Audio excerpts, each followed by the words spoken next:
So VSEPR theory is the reason why we really needed to catch up on how to draw Lewis structures correctly, because VSEPR is completely built on taking those Lewis structures and making them into 3D. So this is that acronym I keep saying, and what it actually stands for is valence shell electron pair repulsion. So our 3D molecule is going to be presented in a way because the electron pairs that we've been drawing and focusing on are going to repel each other because they all have that same negative charge. What I haven't mentioned so far is valence bond theory. So I have kind of skimmed by it when we were talking about hybridization without giving it a label. So valence bond theory was that idea of electron promotion, where we needed to have each electron that was involved in a bond to be in its own orbital so that it could also bond with another electron from a different atom that's also in its own orbital. So when we were looking at methane before it hybridized, that first diagram where we showed that we had a 2s all alone and then 3 different electrons in different 2p's, that would be valence bond theory. The fact that those electrons were all singly in an orbital ready to bond to another atom that had an electron that was singly in an orbital, and they would overlap. That's valence bond theory. Hybridization is kind of a further idea of that, where we're now looking at the geometry and making sure that all of our bond angles make sense. So VSEPR has a few assumptions. I'm sure you've already kind of covered some of these, so it looks like a lot of information without being anything new. So there are 2 types of electrons on our Lewis diagram so far. We have bonding pairs, so we've got our central atom bonded to surrounding atoms, but we also have lone pairs. So usually those were drawn on surrounding atoms where they don't really matter to us so much now. Lone pairs will matter a lot more when they're on the central atom. We also know that obviously our overall molecular geometry is going to be structured based on the fact that all of these electrons, whether they're in bonding pairs or lone pairs, are going to repel each other because they all have a negative charge that obviously aren't attracting each other. So we're going to have a bond angle that is built on this idea of repulsion and trying to get as far away from each other as possible. Oopsie, sorry. We won't really touch on this part, but it's a good thing to know that lone pairs occupy slightly more space than bonding pairs, and I do mean that like very, very slight. So that's why we're going to kind of glaze over it and just use the same bond angles for everything. And then finally, when we were doing Lewis structures, we did see some double and triple bonds come up. Double bonds came up quite a bit when we were looking at polyatomic ions, and we were looking at resonance. I think triple bonds came up once with hydrogen cyanide. But anyways, when we're taking those Lewis diagrams and bringing them into 3D with VSEPR, double and triple bonds are looked at just as if they were a single bond, so there's no real difference. So let's look at the overall different geometry families pretty much that we can make. And then we're going to look at some different ways of determining our overall geometry. So this is a summary of what we can see if all of our bonds are filled with bonding pairs. So we'll start with 2 bonds and we'll work our way up to 6. So this is the little green dot is going to be our central atom. And if we have 2 bonds and they're trying to stay as far away from each other as possible, we'll end up with a linear molecule, with these bonds being 180 degrees apart from each other. One going up, one going down, or we could look at it sideways, whatever. If we needed to hybridize these, because we're making 2 bonds, we would need to hybridize 2 orbitals, so we'd have sp hybridization being used. If we have 3 bonds, or 3 pairs of electrons, and this green guy is our central atom, for these bonds to be as far apart as possible, that would be 120 degrees. And they would be flat. This is a trigonal planar geometry, and 120 degrees apart.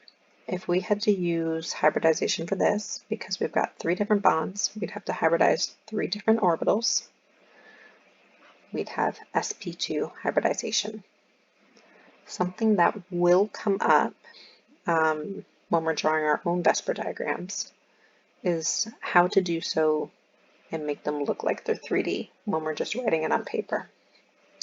So if you're kind of looking at the fact that this one line is dashed lines mean that this bond is projecting into your paper, into your screen right now. And we'll look more about that because you'll use dashed lines when you're drawing your VSEPR stuff to kind of represent the fact that they're projecting backwards. If we have 4 pairs of electrons or 4 bonds, which is what we saw when we looked at hybridization in the first place, we have something called tetrahedral. So green, again, our central atom. All of these bond angles, despite making it look like this one's all on its own, are actually 109.5 degrees apart from each other. Again, you're able to kind of pick up on the fact that that's a dashed line, right? So that one's pointing backwards. A little bit more obvious to see when it's written in this sphere, though. We saw this when we looked at hybridization, but we've got 4 different bonds, which means if we are hybridizing 4 different orbitals, we'd have an sp3. Then we looked a little bit at expanded octets. So it won't come up too often, but we will also have to be able to draw something that has 5 or 6 bonds. When we get to that point, we're looking at this sphere more like it's a globe when we look at bond angles. So we're looking at the north and south pole being 180 degrees apart, the axial bonds, and we'll have equatorial bonds, as if the bonds are going across the equator. So we'll always have bonds going to the north and south pole, but depending if we have 5 or 6 bonds depends on how many we'll have across the equator. So we'll have 3 in the equatorial plane if we are looking at something with 5 bonds. If we're looking at something with 6 bonds, we'll have 4 within the equator. So let's see what that looks like. This overall molecule, if it was a central atom with 5 bonds, would be trigonal bipyramidal. And that's because if we were to actually kind of draw in some lines, we can make that shape, right? This is a trigonal pyramid. There's 2 of them. It's a trigonal bipyramidal shape. So if we look at just the equator, we have kind of the same geometry as we did when we had trigonal planar. These are all 120 degrees apart from one another. And we also have a secondary bond angle if we looked at what something in the axis to one of the poles is and one of the equators. So if we took this angle, this is 90 degrees, right? It would be 90 degrees to anything within the equator. So 2 different bond angles if we have 5 pairs of electrons.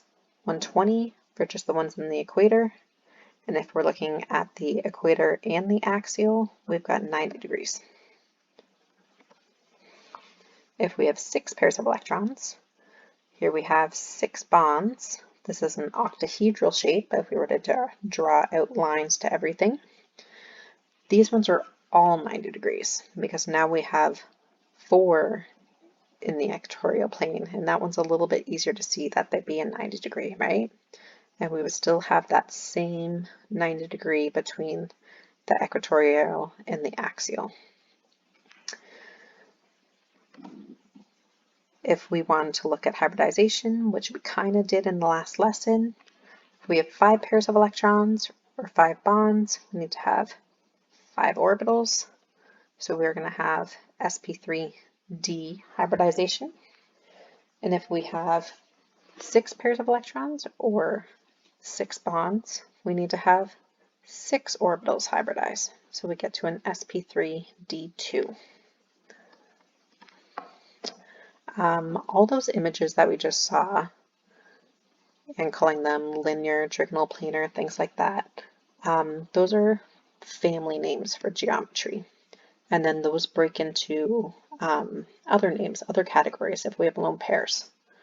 So there's a lot more vocabulary to remember, and we'll have sheets to help us with that. So there's some other documents also in this lesson. One thing that may help, may not help, would be looking at what I call an AX formula. So after we draw the Lewis structure, we'll label the central atom as A, determine how many bonded atoms there are to it, which are called X's, and they're given a subscript A. So say it's bonded to 3 different atoms, it would be a 3. And then this may or may not exist depending on if there are lone pairs.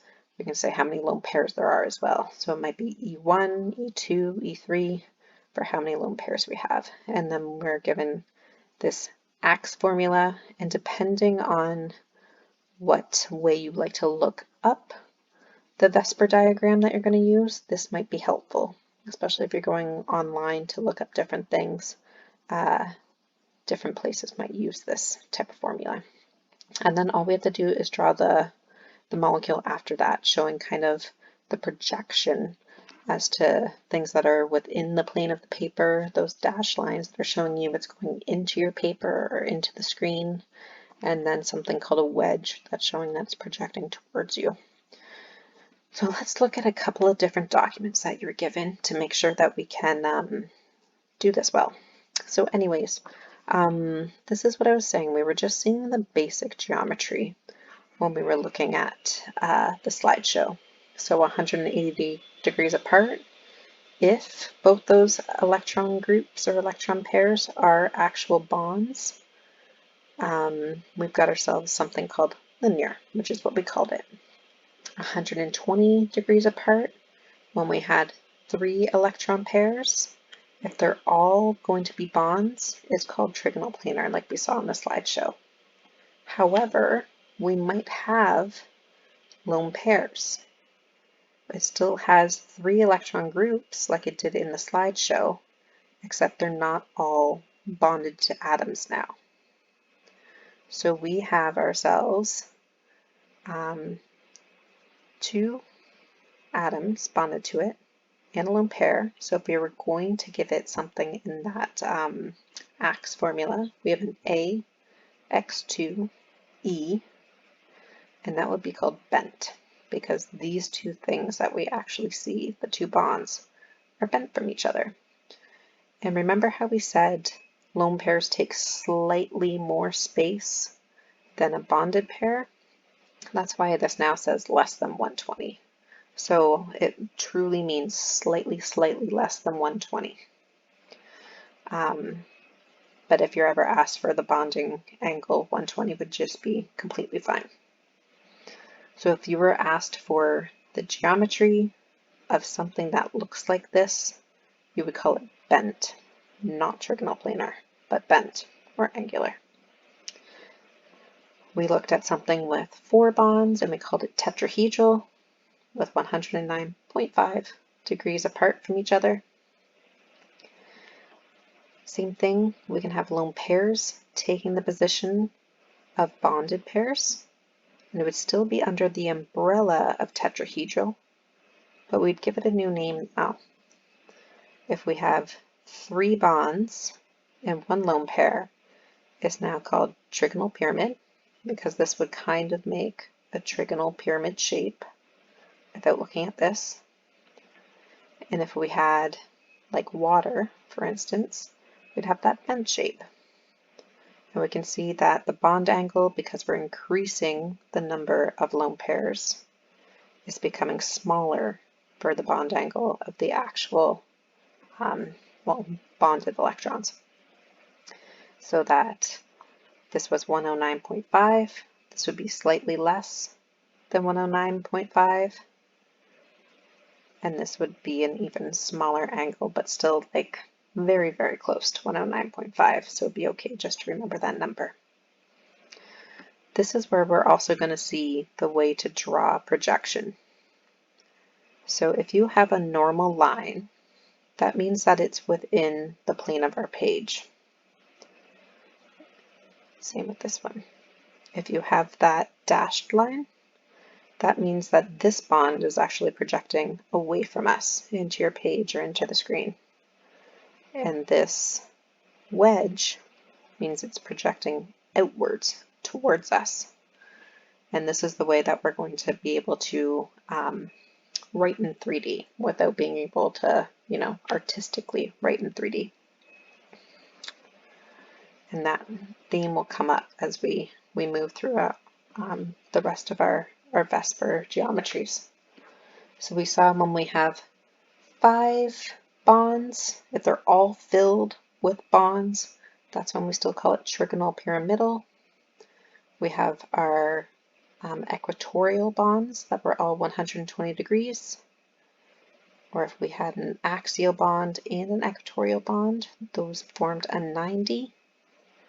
And it was easier to see when we were looking at the sphere, but remember that we had one going backwards, one coming towards us, and one within the plane along the equatorial region, and then we both just have the axial ones in the normal plane as well, and that's why they're just sticks. We can sub out some of these bonds for lone pairs, and that will change our name. So we get a seesaw.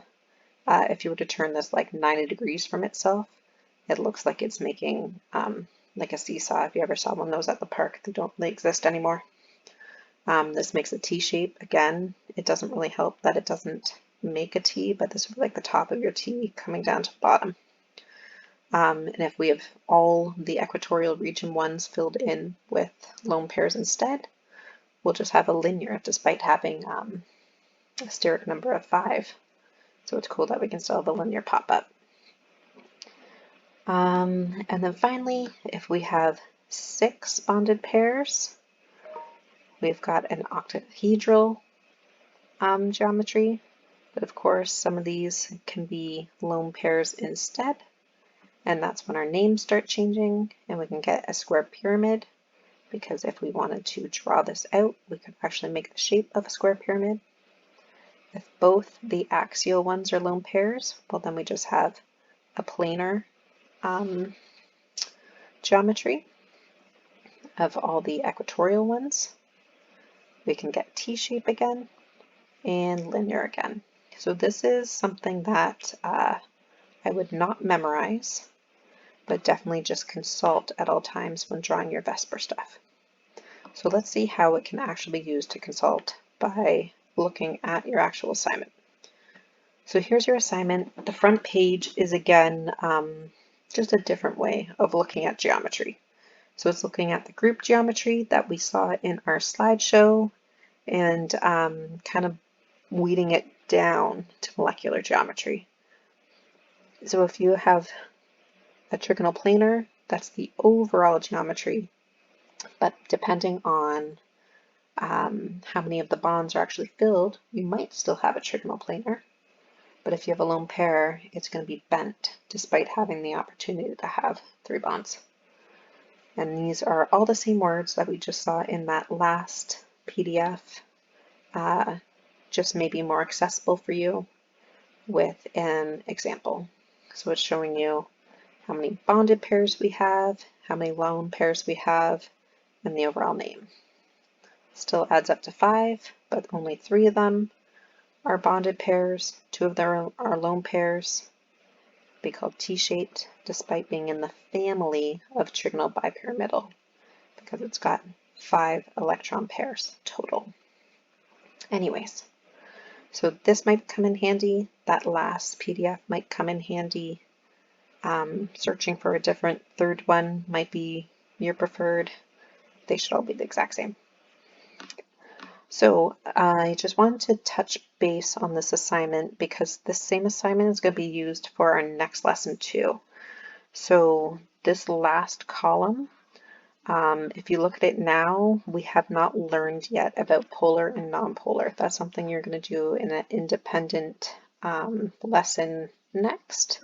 So when you do turn this into the Dropbox, it's okay that this entire column is empty because we've yet to learn it. That's what gets marked for lesson 5. Instead, we have to do just, the first 5 columns. So the biggest thing about this is obviously just getting your Lewis structure correct. Once you draw this correctly, you can see that it is a carbon with 4 bonds. Cool.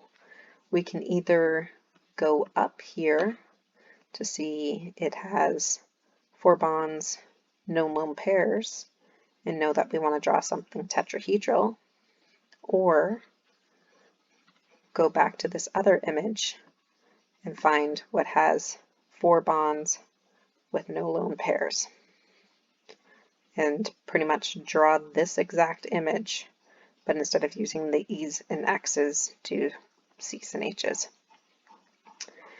So we're going to take our Lewis structure, and the rest of the stuff pretty much all comes from either the page above this or that other PDF, to find that its overall geometry is tetrahedral because it has 4 electron groups. It also ends up being the molecular geometry because there are no lone pairs. If there was lone pairs though, say 1 lone pair, we could still say it's tetrahedral for the group geometry, but then trigonal pyramidal for the molecular geometry. Okay, so this is that umbrella name, the stuff from the slideshow.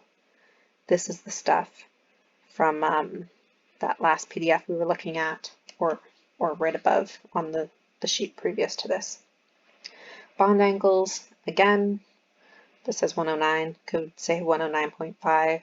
If we had lone pairs, you can still say 109.5, or you can say less than if you really want to.